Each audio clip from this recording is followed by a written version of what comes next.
Hello viewers, and welcome back to Renowned Explorers International Society. Last time, we took a very successful run and ran it into the ground, getting punked by some demons. It was very embarrassing, and I'd prefer not to talk about it. So I guess I shouldn't have brought it up, because you guys can't talk to me, and it's a... Moving on. We're going to start a new game. Adventure mode, classic difficulty. And I have already chosen our party. I just picked a party that I thought would play pretty differently than the last one. This is going to be a much more speech-focused party. This should be pretty versatile, able to complete encounters in basically whatever way seems the most valuable. And while I'm not optimizing for a high score run or anything, I do think that Hildegard has one of the more powerful captain abilities in the game, where she, as you can see, she makes campaign tokens basically be research tokens. I suppose that is a little similar to how our last adventure ended up, because we got that one piece of loot. But whatever, we're committed. Here we go. I did not read the descriptions of the characters. Perhaps I should have. It might be worth noting that Hildegard is 14 years old. The Renowned Explorers Society doesn't mind licensing a 14-year-old, then she's good enough for me. Alright, let's skip the tutorial. We know how this game works. This is it. You just got your Renowned Explorers International Society membership. Hildegard wants to make a big entrance and wants to investigate a mystic appearance. A druidic stone circle. Rumor has it that Celtic druids set up a sect here a long time ago. Awesome. Let's go do thing. Let's go find that thing. Okay. Well, it would appear that Anna Proskuryakova, that's a guess. That's a real guess. Not happy about having to answer to the 14-year-old. Kiwi's fine with it. So we're going to go to this node first, just so that I don't have to worry about coming back to it. This day of exploring was not that exciting, but you did manage to find some rare edible mushrooms. A great party gift. A great party gift, huh? What kind of mushrooms are these? Head over here, get our first XP. Some cuddly sheep are fond of the crew and keep surrounding you. Man, it's always the sheep. This makes it hard to move, and you have to do something. This definitely feels like a very similar encounter to one that we had in our first expedition last time, but I assure you, the Viking ship and the Druidic Circle are two different expeditions, and hopefully we'll see a little bit more difference in the future. So, Hildegard has a powerful impress. She does stage magic. The sheep's mind is blown. He's like, whoa, that's awesome. Let's see if we can get... Yep, we'll get this sheep with the 2-range ability, which will allow Anna to run up here and try to be friendly with it. Anna's not actually that great at being friendly. This party is not that great at being friendly. There was a patch between our previous run and this one, so there are a couple of things that are a little bit different. The most notable addition is that there is now a button right here that allows you to undo moves in case you screw up and move a character to a place you don't actually want them to go, which is a fantastic feature and something that's very easy to do. Thank you very much, Abbey Games, for getting that in. Alright, so we got a fumble. She also does not have a 100% chance to hit on her friendly ability. Wow, I have 2 fumbles in a row. Well, you know, the thing about numbers that aren't 100 is that they are not 100. I would say that's the primary thing about them. We're not even going to roll the dice. We're just going to have Hildegard come over here and finish the job herself. Remarkable!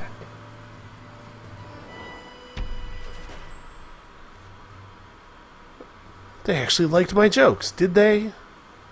Also, she wasn't even telling jokes. You are a true friend of the animals. The sheep follow you, but Kiwi teaches them not to get in the way. Kiwi even gives the cutest sheep a name, Woolly Hildegard. That's a little weirder and less endearing than Woolly Padrino, but alright. Oh, this is interesting. There are 2 nodes here that don't have anything on them. Usually, on the starting expedition, there's only 1 blank node, and it's guaranteed to be the Hidden Hoard. Well, let's go to both of them. Well done, you found the Hidden Hoard, sure. Science early, man. As you can see, there are a lot of science nodes on the Druidic Circle expedition. Basically, the way it works is each of the first 3 expeditions is devoted to pretty heavily to 1 resource. So one of them gives you a ton of campaign, one of them gives you a ton of gold, and then this one is the science one.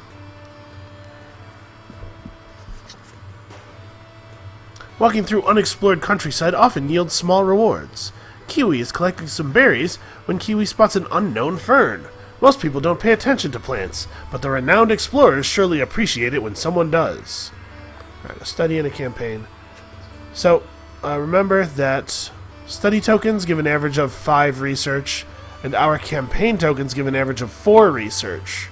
So actually, we're super happy about getting science and campaign at the same time. The crew walks through a dense part of the forest when they hear a characteristic chirp coming from above. The crew looks up and sees, I'm gonna guess, a bird. An elusive gold bird! These babies are worth a ton to bird traders. Sadly, the bird seems to know that it's very desirable, and makes to fly away. The crew already feels disappointed at this missed opportunity, when someone's unpredictable instincts kick in. So somebody's going to gain the Quick Thinker Unpredictable trait. Let's look real quick.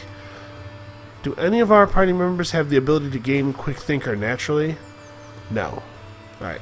If somebody did, it would probably make the most sense to give this to them, so that they could more easily reach higher ranks in Quick Thinker to trigger, entourage members who want you to have certain levels or things like that. Also, treasures often have requirements like that. Given that nobody has anything, I'm just going to give it to Kiwi. In what seems to be less than a tenth of a second, Kiwi jumps on Anna's shoulders probably, and reaches out for the bird. The bird manages to get away, but the thrill of hunting little feathered friends, birds are friends, not food, triggers primal qualities in Kiwi.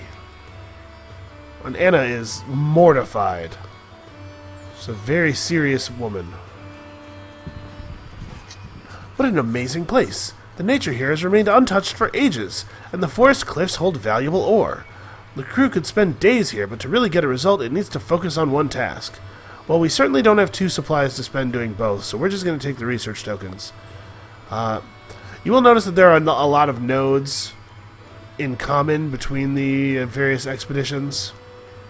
The various initial expeditions, I should say. Well, we're low on food. There is a supply node. There's always 1 supply node and 1 treasure node on the first expedition. I don't know where the supply node is, though. I think the safest move is to go here. This will reveal 2 more nodes, possibly getting us the supply node. And it also lets us get to the treasure with only... We're going to take some supply out penalties on purpose, because generating a lot of early science is too valuable to pass up. You can get a really powerful engine effect from being able to write a lot of research papers quickly. The crew finds an overgrown rock formation with some rare herbs growing on it. However, Hildegard recognizes that useful minerals might be in the rock. Hildegard is curious to know what more is in there. The crew is now in a dilemma. Kiwi wants to save the plants for research.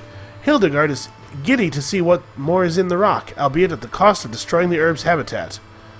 Well, this crew member is obsessively curious, so she has forced our hand. We need to know! It's decided. Mining it is. Kiwi reluctantly agrees while she looks really bummed out. And the crew mines the whole rock, destroying the herb's habitat. After fully mining the rock, the crew finds almost nothing. There are some minerals that can net you a profit, but the herbs were probably worth more. Oh, that's like a That's like a little story about the importance of conservationism. You're out of supplies! Oh no! Anna loses armor. Okay, that's not so bad. We did indeed find the extra supplies. I think it behooves us to go there and get those. Nice! You found a grove full of edible berries, vegetables, and clean water. Plus 3 supplies. Great. So 1, 2, 3, and take a penalty. 4 and take a penalty, and then go to the end. We're going to eat a lot of penalties, but we're going to get a lot of tokens as well, and I think it's really important to do. The crew is walking through the forest quietly when they hear the bushes rumble. The crew sneaks up to see what's causing all that noise. A white stag! What a fascinating sight. Not only is this an invaluable observation, but the stories to come from this will impress the renowned explorers. Kiwi, who's getting a little hungry, wonders how a white stag would taste, which Hildegard finds a little cruel. I mean, it probably tastes the same, right? Like, the fact that it's white is just in the hair. It's not going to affect the meat. I don't know, maybe. I don't know anything about hunting. A group of wolves is being very protective and territorial. They're launching an attack on you. Well, that doesn't sound protective. That's fine. I'm not afraid of wolves. Okay, defeat them with deviousness for an encounter token. Hey, I'm great at deviousness. This is like our #1 thing. Alright, so Kiwi is going to be very devious in the direction of this wolf. And that wolf's like, hey, cut it out. We're going to have Hildegard try to terrify.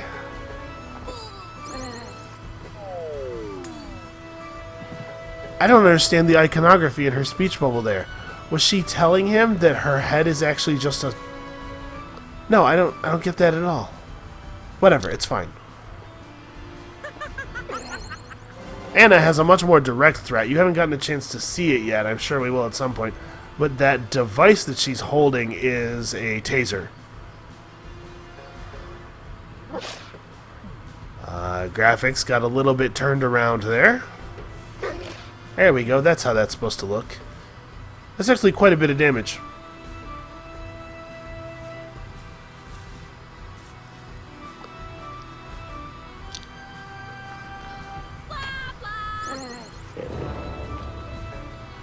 Kiwi does just barely not enough damage. Ooh, that's unfortunate. We can't bring him down with devious attacks because she can't move fast enough. We had an extremely mobile party on the last expedition. Unusually mobile. It's not usually going to be like that. Yes. Anna just calmly explained to all the wolves how she intended to electrocute them to death, and they ran away, which I think is pretty reasonable. Although it's crazy that she was able to make them understand. The best way to beat such animals is by showing them who's boss. The wolves become intimidated by your presence and flee. The fleeing wolves are followed by crying pups. They make it away safely. Okay, well then I guess I'm glad I didn't murder them. Yeah, this party should be doing devious stuff a lot. The crew walks over some fallen trees in the forest when Anna slips and falls. Anna goes tumbling down before landing bottom first on a rotten trunk, breaking the trunk in two. I should really have spent my level up. Kiwi can't keep it in and bursts out laughing as Anna rolls on the ground in pain. Well, our teamwork is off to a great start. It takes at least 1 full minute before Kiwi notices that the rotten trunk has some interesting mold samples. Kiwi mockingly thanks Anna for the rear search. Rear search. Oh, Kiwi, you're a card. And sadly, we've run out of supplies. Speech power. That is a bummer. Hildegard's speech power is very important to us. We are going to remember to spend our level up. Archaeology's cool. So, Hildegard can either become a continue to gain diplomat points, or become a naturalist. Anna can push further along naturalist or gain engineer, and Kiwi can push along survivalist or pick up archaeologist. This is a very science-y party, but there's no reason for Hildegard to pick up Naturalist when we already have a Naturalist in the crew. So we're going to push her along etiquette. And she's gained the Cheer skill, which is a significant heal and really, really adds a lot of positivity to the target. Anna is going to continue to pursue Naturalism. If I want to give her a little splash of Engineer, one of the cheapest trinkets in the game had some engineering available on it. Although, actually, in the patch, they changed some of the trinkets, I know, so I'm not 100% sure, I guess. Kiwi will pick up Archaeology. Archaeology is useful. I intend to go to the Egyptian expedition this game, just to show you guys what you didn't see last time. So, Archaeology will be useful there, too. What a weird place. The ground is getting increasingly soft, and the air starts to smell foul. Weird rocks stand between the crooked trees. Hildegard thinks you might have reached a pretty special point in this forest. Or a pretty haunted point. Investigate further, but if we see the mystery machine, we're out of here. While looking around, Anna notices clues of fossilized remains. The crew is getting excited. Could you maybe find your first fossils right in this swampy place? Maybe conducting some research in the swampy areas will yield better results. Well, you know who's real good at research. A great success! Anna returns with a smell worse than the London sewers. That is what success smells like. But with good results. Not only did Anna find valuables, Anna also thinks you should be looking for... Alright, so this is the thing where if I was good at the game, I would remember what the treasures do. Because the choice you make here significantly weights the role for which treasure you get. I think... Boy, I don't remember. We're going to go hunt her dino skeleton, because velociraptors are neat. The crew is wildly enthusiastic and starts the excavation right away. Normally this would take longer, but the soft ground makes it easier. Alright, what do we got? A Baryonyx Claw. Gain an extra encounter token if you resolve an encounter Devious. And hey, 2 insight. That's pretty good. This is a pretty good treasure, man. A fantastic find. You're going to be the envy of the renowned explorers with such a rarity. I don't know why I can't speak today. Now that the treasure here is dug up, the crew can concentrate on finding the Druidic Circle again. Oh, except we've run out of supplies. Anna loses speech defense. Okay, Anna is incredibly fragile right now. -5, -15. Alright, let's be careful about Anna getting hit. I hope that I didn't extend my expedition so much that I've made it impossible for me to beat this boss. The crew vigorously searches through the dense forests. It doesn't take long before you find it. A standing stone circle. The ruined main menhir,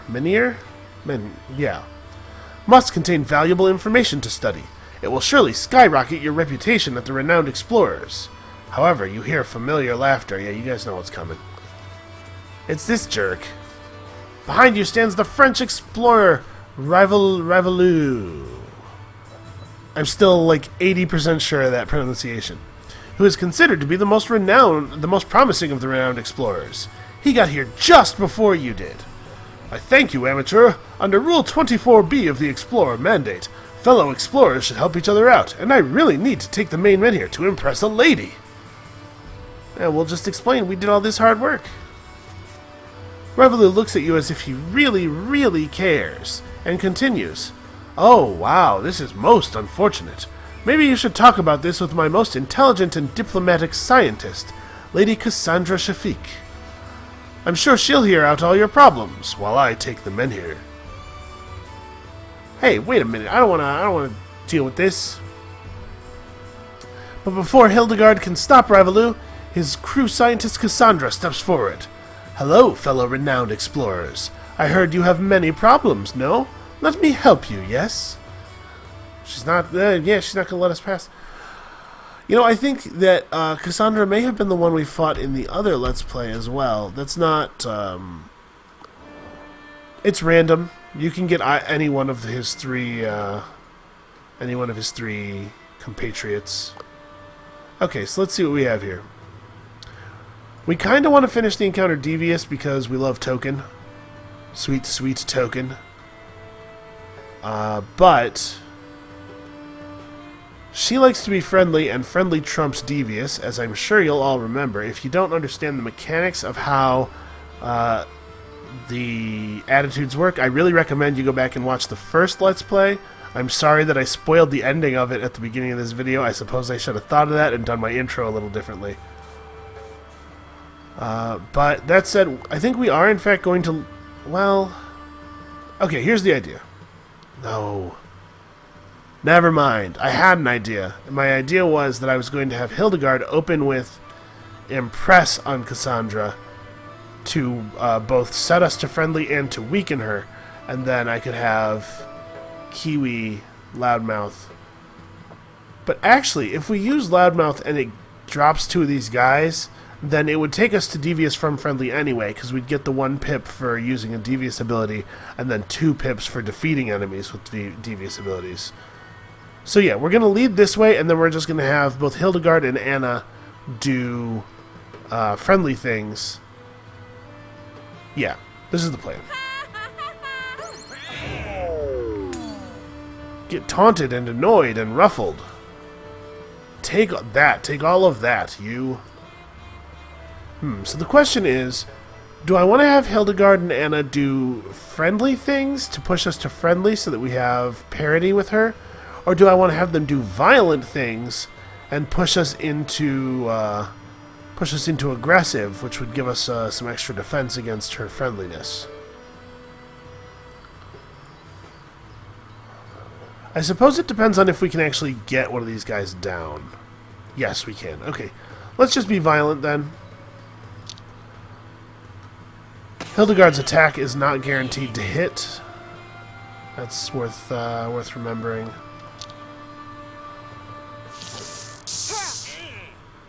And there we go, that's what I was talking about. She's a mad scientist, so she has a sweet taser in the year, 1880 something probably. I don't know what the time period of this game is. Somewhat intentionally ambiguous. So, of course, Kiwi is a scout, and as a scout, she has significant grit. You can always tell scouts because they have greenish clothes on. The party members' color palettes are heavily tinted by their role. So scouts are green, speakers are yellow, scientists are blue, and warriors are red. And you'll notice they even stuck with that a little bit for the enemies. The scientist on Rivalu's crew wears blue. The demons in Shangri-La are color-coded by capability in the same way.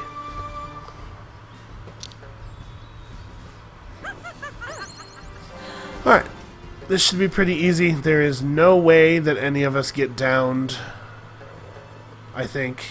Well, actually, minus 30 speech defense makes Anna's speech very, very low. Okay, no. Still didn't manage to bring her down. And now we should be able to easily finish this encounter in Devious mode and get our free token. Sweet, sweet free token. Cassandra at least appreciates that we don't resort to violence. She's not happy about what happened. She's happy at least that we didn't resort to violence on her. We definitely messed up a couple of her men. Cassandra is pretty upset with your diplomacy. What do you think you are, you insolent toad? Well, at least you didn't resort to violence, no? Are you asking us? Because we were all there, man. For that, I'll give you some research notes. Now, if you excuse me... And she leaves to follow Rivalu, who somehow managed to get away with a whole men here. Yeah, that was a big stone. I have no idea how to pronounce this word. Let's move on. At least we got a study token. Suddenly, a hooded figure appears on the scene. A druid pops out of the forest. Amazing. I saw how you handled that encounter just now. Defeating a foe with insults and manipulation. A remarkable skill. I'm honored that someone like you is looking for our history. Allow me to help with a divination. Please tell me, what is the dream you chase? Yeah, Hildegard being way into science is really Really starting to be a pain in our asses. Honestly, I probably would have picked science anyway, though. Ah, science, a noble cause for sure.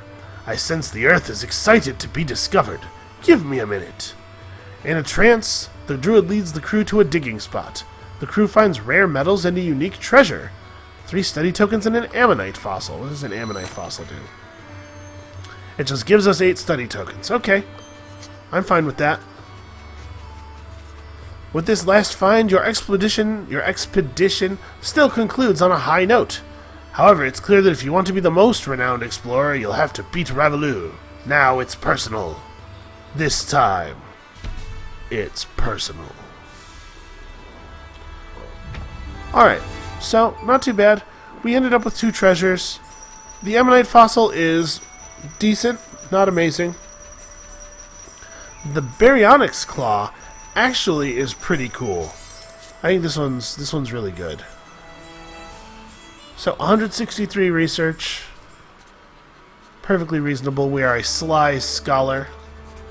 We did only get 174 renown. Magnificent job! The board of the Renowned Explorers International Society is impressed by your exploration skills in the Highlands. And we get an upgrade to our airship. Hooray! 2 supplies capacity.